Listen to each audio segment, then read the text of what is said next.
Lidhja futbollistike e Kërçovës mbajti sot mbledhjen e jashtëzakonshme zgjedhore, në të cilën u zgjodh udhëheqësia e re. Për kryetar të lidhjes futbollistike të Kërçovës u zgjodh Marian Stojanovski, ndërsa nën kryetar u zgjodh Kushtrim Lika, të cilët para fillimit të mbledhjes u prononcuan për televizionin Uskana. Danas smo sobrani da izvršimo inicijativa za izbor za vanredno собрание на Općinski fudbalski союз. Видяјќи нашиот союз после прошлото vanredno собрание беше суспендиран и суспендирани се тројца делегати од страна на ФФМ. 75% делегати собравме подписи и иницијативен одбор направивме за да се спаси фактички Општинскиот фудбалски сојуз во Кичево.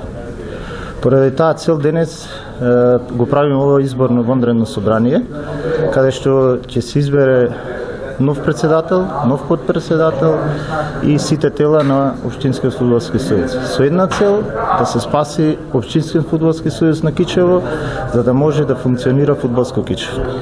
Po qëllimi i këtij takimit është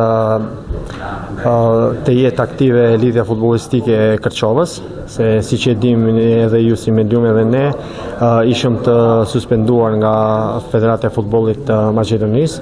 Për shkak të saj, ne 75% të delegatëve që jemi këtu në lidhjen futbollistike të Kërçovës, morëm iniciativë të ringjallim lidhjen futbollistike, me që rast të gjithë delegatët ishëm pro. Morëm dritë jeshile nga Federata dhe kjo është një mbledhje faktikisht mund të quhet edhe jashtëzakonshme.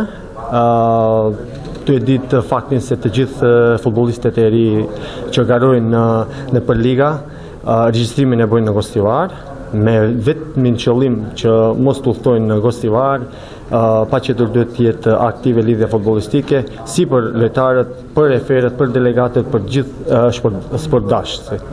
Në mbledhje u zgjodh edhe bordi drejtues i lidhjes futbollistike të Kërçovës, i cili përbëhet nga Marian Stojanovski, Kushtrim Lika, Aleksandar Grujovski, Davor Cvetanovski, Franjo Pavičić dhe Robert Todorov. Në zgjedhjen e organeve drejtuese, lidhja futbollistike e Kërçovës pritet të rifillojë aktivitetin e saj me kapacitet të plotë dhe të funksionojë në mënyrë aktive.